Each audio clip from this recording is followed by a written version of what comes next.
is News 25 with Deanna O'Donnell. News 25, local news you can count on. News is brought to you by J.K. Nelson Law. Give them a call, 727-9900. News is also brought to you by Desert View Hospital. You can count on us. Welcome to News 25 here on KPVM TV and Ace Country Radio. Today is Monday, November 7th. Well, Pahrump Valley Fire and Rescue and Nye County Sheriff's Office deputies have responded to a structure fire that is on Indole. The Nye County Sheriff's. That is a fully engulfed structure. They are calling it a shed fire, and they have extinguished that blaze and protected the nearby structures at this time. Of course, we'll have full details of that structure fire that is on the west side of Pahrump on tomorrow night's broadcast.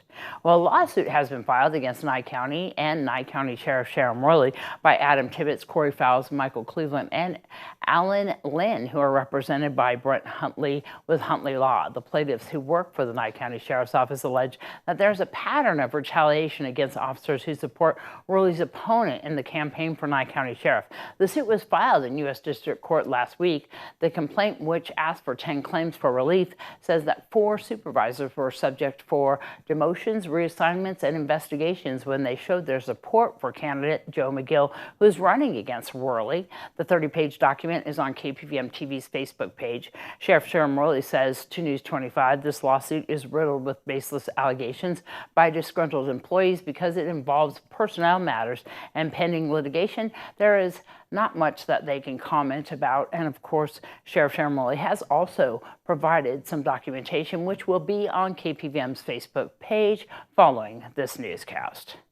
Well, also, there is another arrest here in Nye County, this one for the same suspect following an investigation into alleged child abuse. The Nye County Sheriff's Office has reported that they have arrested an individual by the name of Ryan Howard for an alleged 1 count of sexual abuse on a child under 16, 1 count of child sex abuse and exploitation, and 1 count of incest. On October 22, 2022, deputies responded to a residence in reference to a child molestation involving Ryan Howard and the victim. The victim stated that she does not like taking showers because he made her put his genitals in her mouth. Based on the investigation, Ryan Howard was placed under arrest. And a local man is arrested for an alleged burglary. The Nye County Sheriff's Office has reported that they have arrested an individual by the name of Emmanuel Joseph for an alleged residential burglary. On October 12th, a deputy responded to the report of a burglary in progress. Upon arrival, the deputy made contact with the real estate agent, who discovered a black Mercedes with no registration in the driveway. As the real estate agent went to get the keys out of the lockbox on the gate where the keys were left, she did not find the keys or the lockbox. After receiving the PIN for the lockbox, she was able to gain access to the residence to find appliances missing. At this time, a male was identified as Emmanuel Christopher Joseph. He stated that the vehicle belonged to his wife and his car broke down and left it in the driveway. Upon further investigation, the deputy discovered the keys to the residence in Emmanuel's pocket. Emmanuel Christopher Joseph was arrested and transported to the Nye County Detention Center without further incident. And a number of improvements are planned for stovepipe wells in the surrounding area located inside Death Valley National Park. The first step is an environmental assessment, which is now complete. Brad Francis explains what comes next. The National Park Service wants to make improvements in stovepipe wells in the surrounding areas, including upgrades and changes to utilities, roads, parking areas, campgrounds, and buildings. And their environmental assessment of the planned improvements has found they would cause no significant impact to the environment. This process allowed the Park Service to evaluate the cumulative effect of multiple projects in the same area. Those projects include replacing parts of the water and wastewater systems at stovepipe wells and Immigrant, improving flood control, rehabilitating and interpreting the historic Immigrant Junction, replacing the Stovepipe Wells visitor contact station, and adding an adjacent day use area with picnic tables and outdoor interpretive signs, replacing the emergency services building, which is too small for the park's ambulance, redesigning the Stovepipe Wells campground, which is currently a gravel parking area with only 1 restroom, and improving Mosaic Canyon Road, the parking lot, and trailhead. Spurred by suggestions from the public, the National Park Service will also determine the future of the Furnace Creek Airstrip and Stovepipe Wells Airstrip. Park staff will take a closer look at the airstrip pavement conditions and funding available for maintenance, among other factors. Ultimately, they'll review options for maintaining each of the paved runways, converting them to gravel, or removing either or both of them. The Park Service says it struggled to obtain funding to maintain the paved runways, which are deteriorating. The National Park Service says it doesn't have funding for most of these projects yet. As each project is funded, architects and engineers will prepare detailed designs, and additional historic and environmental reviews of those designs may be needed before construction begins. And speaking of Death Valley, they released a press release today saying that Daylight Pass and Beatty Cutoff roads have opened. This provides access from Beatty, Nevada into Death Valley National Park. Standard passenger cars can use the road, but drivers should be cautious due to short gravel sections. Daylight Pass and Beatty Cutoff have been closed since August 5th when record-setting rainfall caused flash floods across the park. Federal Highway Administration contractors cut out damaged pavement, removed large amounts of debris from the road surface, and filled in shoulders and missing road sections. The contractors will repave damaged sections in early 2023, but the road will remain open during that construction. Many other roads in the park remain closed, including Town Pass section of California 190. Visitors should check the road conditions on the park webpage at nps.gov. News 25 will return right after this break.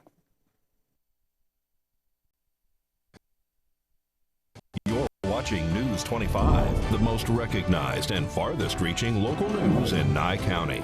News 25, local news you can count on. This segment of News 25 is brought to you by Lisa Spahitz and Mike Plasmeyer at Country Financial Insurance. Auto, home, life, and commercial. 775-727-8920. Also brought to you by Battleborn Financial. Investing and health insurance made easy. Off Pahrump Valley in Calvada. Welcome back. Well, Nye County Sheriff Sharon Worley says illegal drugs continue to impact the community. During a presentation to Nye County Commissioners, she offered a detailed explanation of the top 5 drug threats and how her office is fighting to combat the illegal drug problem. We are in a high drug trafficking area, and we have several different routes that come through here, but the biggest route that we have comes through Highway 95. Some time ago, I instituted a narcotics unit that works directly to combat illegal drug trafficking. I had the idea that if I had 10 full-time people, I'd be able to cover the county simultaneously, basically, and work cases from one end to the other. The unit strategy is a comprehensive systems-wide approach. We collaborate with local, state, federal agencies, DEA, FBI, etc. The plan going forward is the controlled buy to find out not who the drug users are, but who the people who are actually selling are, and that's the focus. Our primary goal is to disrupt the drug network and reduce the amount and number of drugs being sold in Nye County. Our major threats continues to be methamphetamine. It's low priced. The purity levels are almost 90% to almost 99.9%. It's extremely potent. And this is one of the primary drugs they know. The second threat is heroin. Pharmaceuticals is the third threat, and approximately 12% believe that controlled prescription drugs are counterfeit pills. But these are the things that they're making in China. And what they're doing in China is they make them look like hydrocodone, and those are hydrocodone pills that you're looking at. So they'll lace those pills, they put the numbers on them, they make them look like the real thing, and then they go out and sell them for pain medication. And they're calling it now fentanyl poisoning. The fourth threat is cocaine. We seized 3.8 ounces of cocaine in 2020, but we haven't gotten a lot of cocaine. It's basically been heroin and methamphetamine. And of course, the fifth one is marijuana. And as I said, growing marijuana illegally in our wilderness areas by cartels put ranchers, farmers, and hunters at risk if they If they stumble on an active grow, these people are protecting that active grow with firearms and are mostly, thoroughly, completely willing to use them to protect their product. It's a national problem, and we're definitely not pushing it under the rug. We're working it every day. Just that right now we're a little bit shorthanded, and that we're going to, we have a plan to fix that. And Sheriff Joe Lombardo made a stop in town over the weekend while on the campaign trail.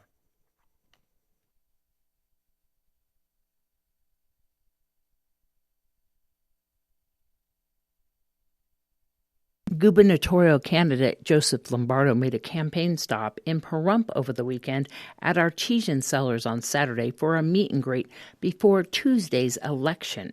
Lombardo is the Republican choice for governor against incumbent Steve Sisolak, hoping to get votes based on the state of the economy, as well as hoping to turn the state red. The 33-year veteran police officer who has headed up the Las Vegas Metropolitan Police Department addresses issues like public safety, affordable housing, education, and protecting the Second Amendment. It's going to be a razor-thin margin in the state of Nevada. And places like Pahrump in Nye County, in Fallon, where we were this morning, in Carson City, where we were this morning, is going to make a huge difference in this race. And that's the reason why we're standing here today, and that's the reason why we're having this rally today. Speaking also at the event was Assemblyman Greg Hafen, Nye County Commissioner Frank Carboni, former Nye County Republican Central Committee Chairman Joe Brzezinski, Sheriff Sharon Worley, and Nevada State GOP Chairman Michael McDonald. And we're at a deficit, unfortunately, here in the state of Nevada, but because of the screw-ups by Joe Biden and Steve Sisolak, we are in the majority now. We're in the majority now. And I don't mean we're in the majority by registered voters. I mean we're in the majority by voters, okay? Because the Democrats are seeing the error of their ways. They don't have anything to stand on outside of abortion, all right? And they're staying home. And that early voting numbers has us at a deficit of 1,000 voters statewide. 1,000. Those numbers just came in 2 hours ago. Lombardo also states that he is a conservative and pro-life. According to his candidate website, Joe says Nevadans decided a long time ago that the issue of abortion should only be decided by Nevada voters themselves.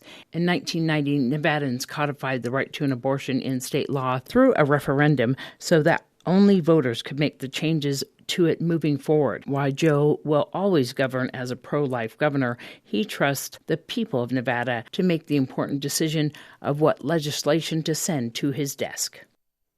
Well, we have an update on some of those Caucasian shepherds when we return.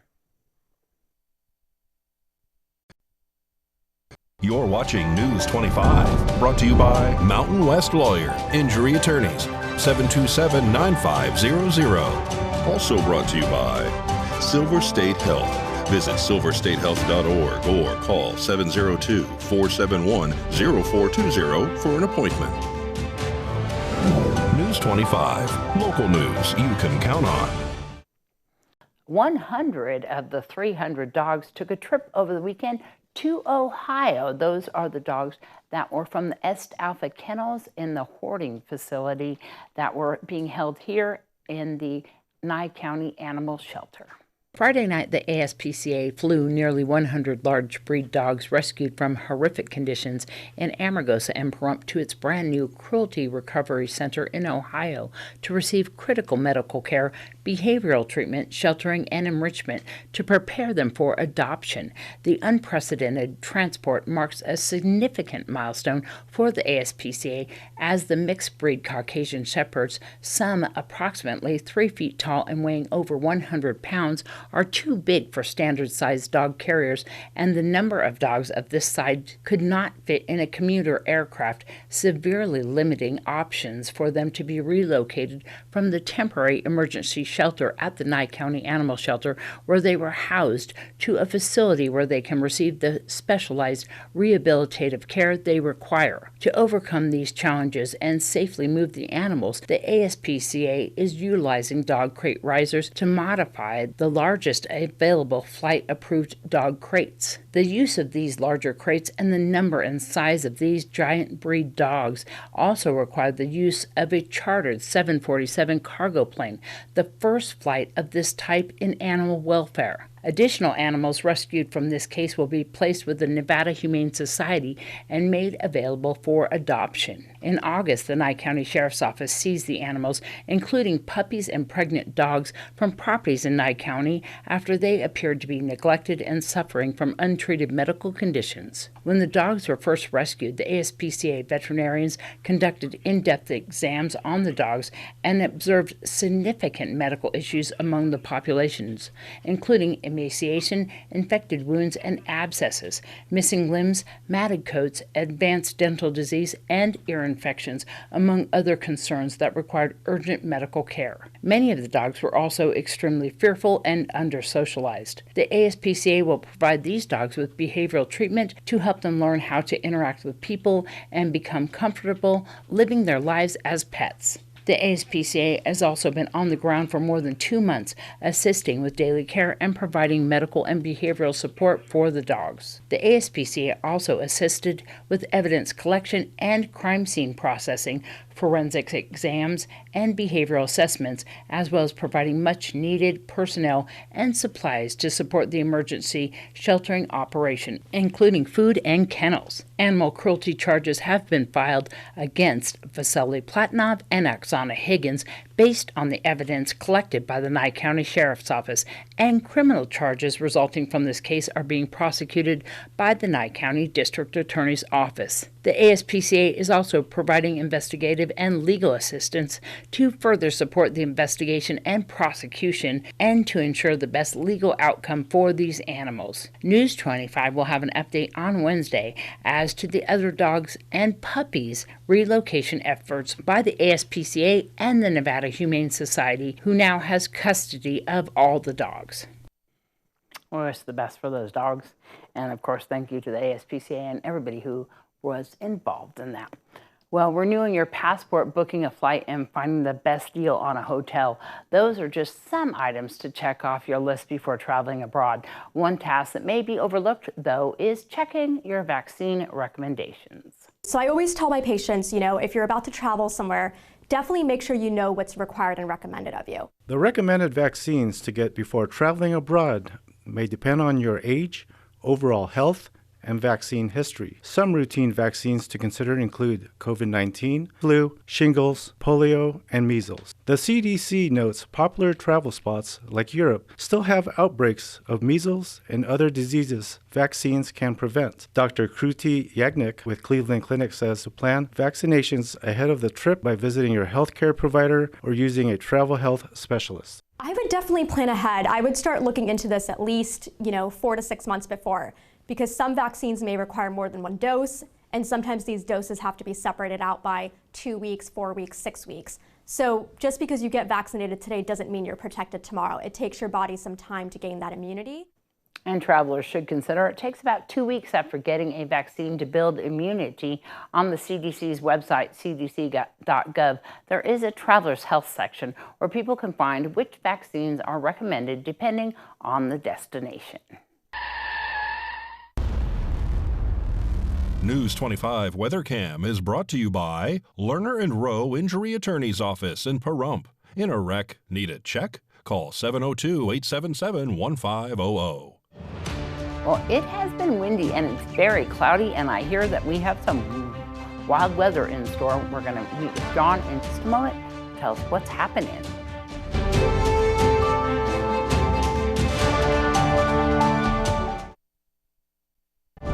News 25 weather is brought to you by Dairy Council of Nevada.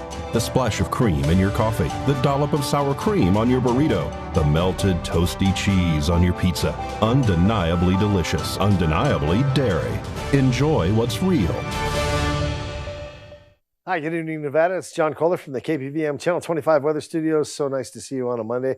And daylight savings time, man, has made this weather report weird. I'm just looking up at the map here. Well, Fernley, Fallon, 49, 47 degrees. Carson City, you win most chill at 42. 52 out there in Tonopah and Goldfield, your weather twins, and so cute together. Beatty at 61. We saw Amargosa hit just 65. And the hot spot, Las Vegas. Congratulations. 70 degrees in Vegas all day. And Death Valley, 79. Very pleasant out there. But here in the Paradise of Pahrump, let's take a look. It's like 63 degrees.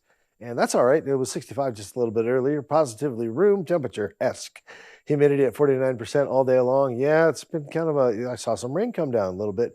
And as the sun rose this morning at 6:12 a.m., we will sunset. Look at that. It's already happened. 4:41 p.m. Thank you, Daylight Savings Time. That's a mean trick on a weatherman. A low tonight at 52 degrees as the winds blow out of the south-southeast to 14 miles per hour. Humidity kicking up to 56%. Can you smell the rain?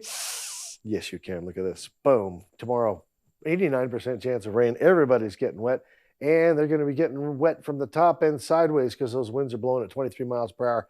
Average gusts. Looks like the winds calm down a little bit on Wednesday, and we see the temperatures start to return to fighting trim into the 60s as we approach the weekend. Saturday, Sunday looks like we get there all the way, 60 degrees. And then some more rain right on the heels of the weekend.